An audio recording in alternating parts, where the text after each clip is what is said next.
Africans generally are storytellers. So. And I also think that human beings are storytellers. Because I always make this joke that the difference between you and a cow and a goat is that you tell stories. And the difference between me and you, well, you are a storyteller also. Of course. You do something different. But most times I tell people, you are storytellers. They say, no, but you don't tell stories like you do. But I say, when you leave in the morning and go to work and come in the evening, and you're finding your wife, your husband, your significant other, your family, your kids, and they're asking, so how was your day? And you say, oh man, you remember in the morning I woke up very late. So of course, I was going to work, and then I had to run to go to the stage, and it's been raining last night, and this silly matatu driver actually splashed water on me. So I was late to work, and my boss wasn't very happy. So, I had to hide myself until lunchtime. But then after lunch, you know what? My friend Grace came and took me for lunch, and we had a nice time. And come evening, I had finished all my work for the week, so my weekend is free. Right. What are you doing? Exactly. You're telling stories. I love it, by the way. But, some people think storytelling is such a hard craft. Is that true? I think good storytellers have to put work into their storytelling. There's a skill to it. Yes, there is. So what do you have to do for you to actually be a good storyteller? I think one thing with us, especially in Kenya, we don't really have a school for storytelling. So for me, for instance, is that I had to learn from other storytellers who were before me. I had to sit with storytellers, listen to their stories, see how they're telling stories. And you also should watch and listen to storytellers from around the world. And then once you do that, you realize that different storytellers have different skills that they lean into. And then please choose one that works for you. Because one of the biggest issues I think we have is also that I come and say, hey, Kev is amazing on radio. So when I become a radio presenter, I want to be like Kev. So I set the bar. I'm like the ideal. Exactly. But then the problem is that, anyone who listens to me will be like, oh, yeah, she's good, but she sounds like Kev. So you're setting the ground for comparison, as opposed to, oh, I love what Kev does. Okay, he is really good at interacting with people. What's my thing? How can I lean on that? Right. And I think that's what makes you as a storyteller unique in your own way. Amazing. Unique. It's very hard for people to sound unique. Like, we always try and be like the other person. Like, I want to sound like Grace so I can be as good as her. But really, that makes you not, what's the word I'm looking for? You're not memorable. You don't even stand out. You don't stand out. I like that. So why do you like doing what you do? Performance storyteller, children's author. How did you even get to that space? My background is theatre. So theatre, I started with theatre, traveling theatre. I've done a bit of TV. So guys who were watching Matara Junction those days of Kitambo. For real? New Zealand, I know. I watch my YouTubes and I'm like, oh my God. It looks like a different life, a different person. But then I met this team doing storytelling, and I absolutely loved it. Because what was different is that, when you're doing a play, or if you're writing a book, you're writing with a very specific audience in mind. But with a story, you can actually work across the board. I can work with kids in the morning. I can go to a college in the afternoon. I can do a family. I can do a conference. And I absolutely loved that about it. It's amazing. For me, communication skills and storytelling is one thing that I promise myself I have to master. And that's why on this show, I've actually been engaging with a lot of storytellers and poets and creatives. That's why I call this feature Culture Kitchen. Now, just to get started, I know you've got an amazing event coming up. I want you to talk about it real quick. So, next year, in June, I will actually be celebrating my 20th year in storytelling. What? I know, it sounds crazy even for me. Especially for someone who wasn't planning to come into the arts to stay. It was supposed to be a phase before I become a proper adult and do adult things. Okay. So last year it hit me like, Wangari, you're going to be 20 years as a performance storyteller. And I thought, okay, what is the one thing you can actually do to mark this this year? And I sat with a few friends and told them, you know what, I'm actually thinking, a year has 12 months to do a show in 20 counties between January and December. Basically, a county for every year that I've been in performance. That's amazing. And initially, I was very apprehensive. I was wondering, oh, wow. So if I put it out there and say I'm going to do it, then, the pressure it becomes higher. Right. But I think it's really would be a great way for me, especially because most of my work is in Kajiado, Nairobi, and Kiambu. But I know that through my work, some of which is on TV or online, there are so many other people who are out there in the different counties who also interact with my work. And I thought, what is the best gift I can give me than going out there and meeting them? Exactly. So you're going to be meeting children, basically, in all across these counties? Children, adults, families. So the idea is to work with, to do schools, to do cultural or artistic events, and to also do family shows. Because I think one of the reasons I love storytelling is that it's actually a way for families to bond. Because stories work for kids, for adults. It's one art or one source of entertainment that you can actually sit there with your kids, with your grandparents, and all of you are going to have fun. Exactly. So I'm also looking forward to do not just children's events, but also family shows, maybe work with a few bookshops who stock my books. So it's also a way to saying thank you. I see you, what you're doing. How many books have you written so far? Well, in print, I have 21 books. 21 books, both in English and Kiswahili. Nice. And I also have some books available online. So if you go to AKF Media, Sogakan Foundation, through Lamb Sisterhood, myself and a couple of other amazing Kenyan writers did some stories that are available not just as picture books, but are available as comics. They are available as audio stories, so you can also find these online. Good stuff. So, kids and their minds, they're first of all, they're very tender, but they're also very impressionable. What responsibility do you have when you curate stories for them? I love kids in one way, for this reason, that kids are very honest. If I'm trying out a story, whether I'm planning to tell it to adults or kids, I try it out with kids first because they're very honest. If something is not fun, it's not catchy, it's not interesting to them, they won't be like, adults will be like, oh yeah, that was nice. But kids, if they don't like it, they don't know how to feature. They don't feature, they just show you like, so is it almost over? So my, when I'm doing something for the kids, I spend the first couple of minutes to basically create a rapport, to just saying, this is actually not a lecture, it's not a speech, it's a conversation. And once you create that bond, then you bring them into the world of storytelling and just saying, it's not me here as an adult coming and telling you stuff. It's a story. We're chatting together.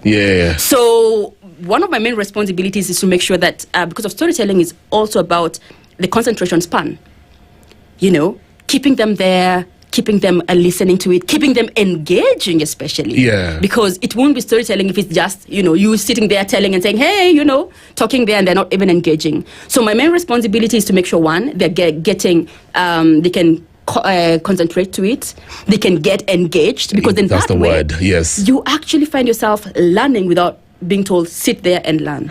I was gonna ask you about this whole thing for attention span, because they talk about how they have a very short attention span, probably because of social media and so is it really hard to have them engaged? Do you think they get distracted so fast? Is that what we're saying? Yes, definitely. And I think it's something I've also seen over the last couple of years.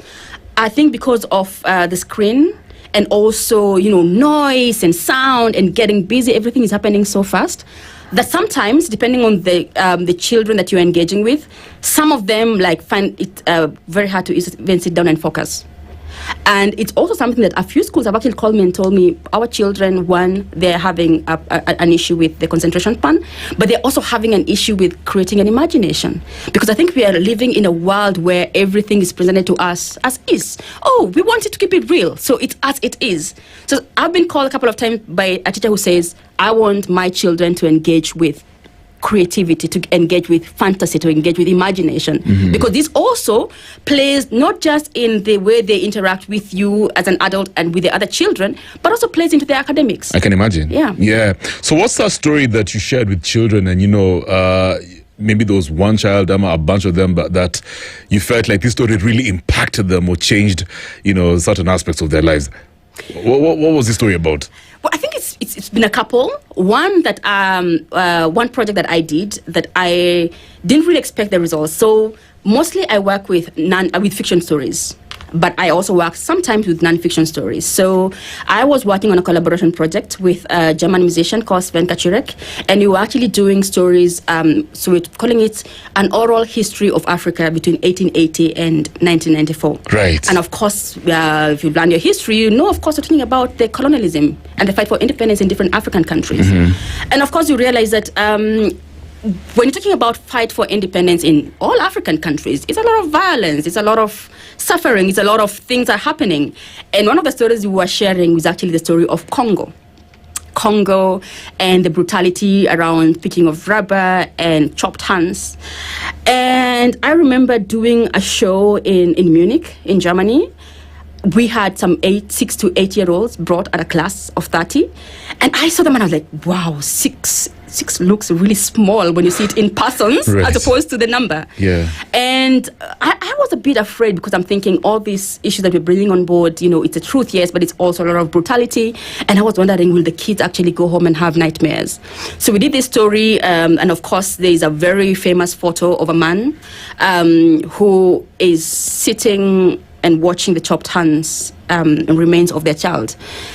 And after that, the question that the kids actually asked, these are 6 to 8 year olds, they were asking, okay, so you guys mentioned about the colonial period. Is Belgium the only country that colonized other countries in Africa? Wow. And they were asking, okay, so, but why do we still practice racism? Yeah, what? And I'm just thinking, okay, there's an 8-year-old actually asking this question. Yeah. And then what shocked me even more is that 2 years later, we were invited back to Munich to do something different. And then the school invited us now to the school. And what they had done, and I absolutely loved this after such an engagement, is that the children had actually gone and done their own research. Yeah.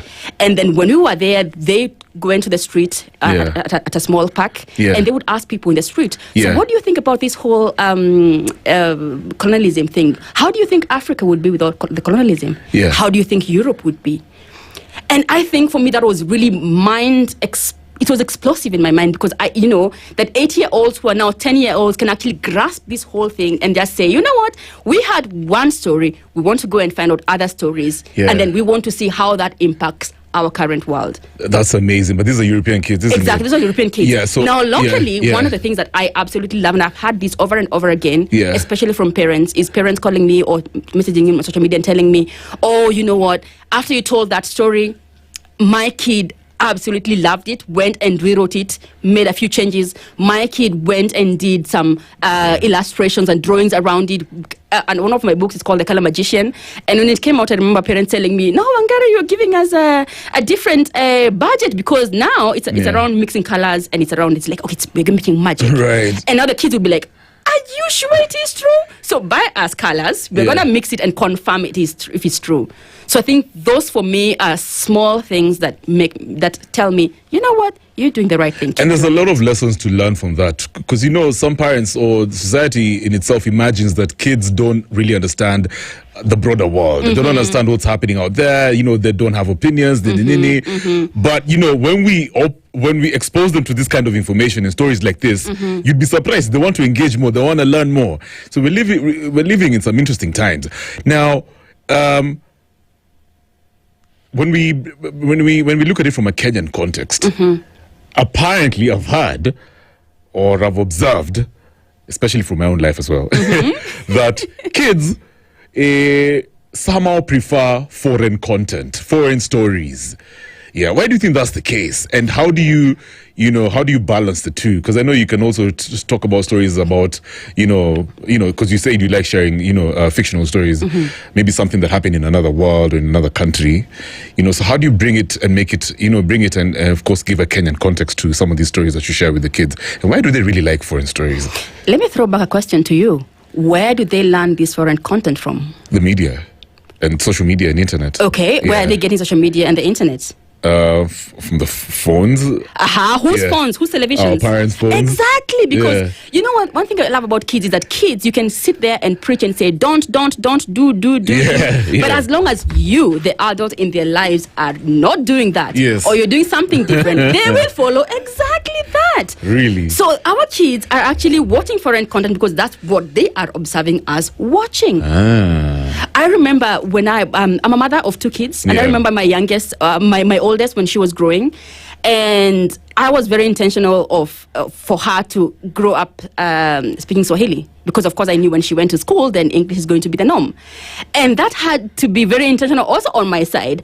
I need to consume content, even in the house. It's Swahili. Yeah. So it is exactly the same thing. It's a monkey see, monkey do. Absolutely. Our children are doing that because that is what they're observing. Yeah. That is also what, when they go out there, when they talk with their friends are saying, oh, I've been watching this and this and this and this. They come and share that. But I believe that if we want to change this, we need to start changing from ourselves. Yeah. And actually also, as adults, learning to appreciate what is local. It's true. I love that. Yeah, for me, I grew up also in a home where, Kwanzaa, when I go to the village, because I'm from Kisumu, Gem, but I'm also partly from Kisi. My grandma, till today, she likes telling me about the past, and it fascinates me. Yeah, I feel like that art has to come back. Especially us guys as millennial parents. Yeah, we need to be intentional about sharing stories of the past and what we learned from our grandparents. But you think that would be a step in the right direction as well? It definitely would be, but also, apart from just telling stories about the past and the present, is linking those stories to the current, absolutely, and the future, because that is how you show them that. One thing I observe is when people talk about traditional stories is they say, oh, things that happened a long time ago, as if they have no relevance to what is happening now. It's true. And also to predicting the future. So for instance, I'm trying to imagine if you grew up listening to any folktales. Have the values that were in those stories changed? And now, will they change tomorrow? So if you are trying to look at inculcating values, it's looking at what is there, but also linking it to the past, to the present, and to the future. And not as, okay, this happened a long time ago. It's like, a long time ago, but does it relate to now? And I think one thing that kids do very well is that relation. It's true. Because when, for instance, if I came here and told a story about animals, about a speaking cat and a dog, adults will also will just be like, oh, yeah, of course, they're speaking. But the kids actually, they're very attentive. The cat said what? The dog said what?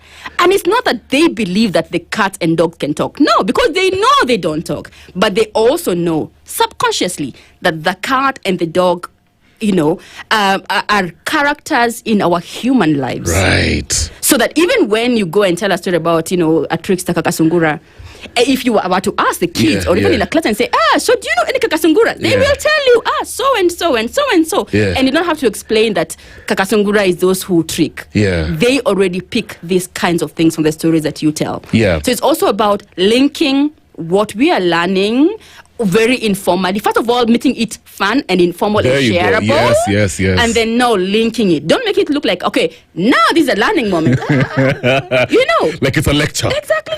No. We've learned about it.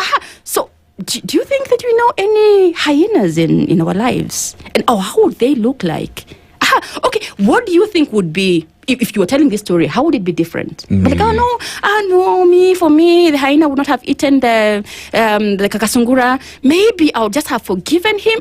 What? Kids have that's all amazing. these kinds of things. Now, let me ask you something, Grace. So that's the thing about performance storytelling. You bring to life these stories. And I've seen your work, because there's a way you have, your tonality is so powerful. You're going to use a different voice for the sungura. You're going to use a different one for the lion. And then the mother of the area. I don't know. There's a way you go about it. And so you feel like if we share stories like that, that's when these kids are fascinated about the stories. That's when they want to engage even more, right? Definitely. I think the first thing is know what stories to tell to who. So, of course, if you're working with very young kids, they love animal stories. They love tricks. They love high-energy stories. If you're working with teenagers, they probably love to hear about legends. Superheroes. Exactly, because also in their lives they're exploring themselves, they're discovering things, they're discovering heroes. So they would be more receptive probably to a legend or a myth as opposed to a trickster. So it's vast. Who are you telling the stories to? How do you pick stories that actually relate to them? And also, depending on who you're telling the story, also the way you tell the story changes. So like you're saying, children, it's playful, it's loud, it's this. If you're telling the same story to teenagers or to adults, also the tonality also changes, because then you don't have to explain so many things. Like, this we identify this. So what about for adults? Exactly. Well, how do you capture their attention for real? Let me tell you one thing. One thing I love to do with adults, especially Kenyan adults, because parents are like, no, you serious people, we do serious things. So if I'm doing, let's say, a workshop with adults or performing in a conference, the first story I tell will be a very silly story. Okay, like which one? Like an animal story. Oh, wow, okay. And there's one that I love. It's actually by a Kenyan author called Muthoni Mushemi. It's called Kokoriko Who Woke Me Up. It's actually the book. And so when I begin telling that story, I'll actually say, have you been on a farm? And they'll be like, of course you have been on a farm. Like, what kind of questions are you asking? Like, duh. Yeah, And I'm like, so what do you find there? So you find some cows. What sound do they make? And the others are like, Wangari, you are not serious. You want me, 50, 70-year-old, to make the sound of a cow? Yeah. And the story goes for about 10 minutes. But by then, they're already loosened up. They can afford to laugh at themselves. Yeah. They can afford to engage and say, okay, you got me there. You actually got me engaged into this. Yeah. Before now, maybe you bring up a piece that is something serious, a theme that is a bit heavy, that complements why you are there. Amazing. Amazing. But I love doing silly things because I think Kenyan adults, we take ourselves so seriously. I think so too. We've been through so much. Can't you see this Kenyan experience? My friend was telling me, Kevin, if Kenya was an episode, we'd always be like a bestseller. If it was like a TV series. All right, so hold it right there. That is Wangari Grace. She's a performance storyteller, also an author, children's author. We're talking why stories matter in this day and age. We're building imagination in a digital generation. It's 2:45 of the hour. We're coming back in just a bit. Right now, Player's Prayer by Lloyd Twendekazi. Ladies and gentlemen, we're going to be playing all night. Okay. SpiceFM.